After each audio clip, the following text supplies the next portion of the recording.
मौलाना अबुल कलाम आजाद 1888 से 1958।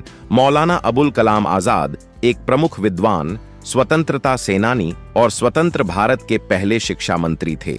उन्होंने भारतीय स्वतंत्रता संग्राम में महत्वपूर्ण भूमिका निभाई और भारतीय राष्ट्रीय कांग्रेस के एक प्रमुख नेता थे।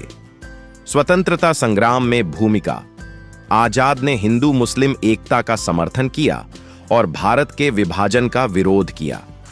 वह महात्मा गांधी और पंडित नेहरू के साथ भारतीय राष्ट्रीय कांग्रेस में शामिल होकर भारत की स्वतंत्रता के लिए संघर्ष करते थे। उन्हें स्वतंत्रता संग्राम के दौरान कई बार गिरफ्तार किया गया और ब्रिटिश सरकार द्वारा कई वर्षों तक कारावास में रखा गया। शैक्षणिक योगदान: भारत की स्वतंत्रता के बाद आजाद स्वतंत्र भारत के पहले शिक्षा मंत्री बने, जहां उन्होंने भारत की शिक्षा नीति को आकार देने में महत्वपूर्ण भूमिका निभाई। उन्होंने भारतीय प्रौद्योगिकी संस्थान IITs, विश्वविद्यालय अनुदान आयोग UGC और अखिल भारतीय तकनीकी शिक्षा परिषद AICTE जैसी संस्थाओं की स्थापना में महत्वपूर्ण योगदान दिया।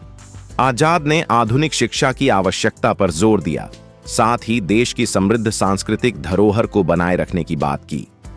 विरासत: आजाद धर्मनिरपेक्षता के दृढ़ समर्थक थे और भारत की एकता में विश्वास करते थे, जो धार्मिक सीमाओं से परे था।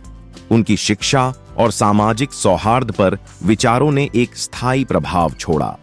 उन्हें उनके गहरे विद्वान नेतृत्व और एक यूनाइटेड भारत के दृष्टिकोण के लिए याद किया जाता है।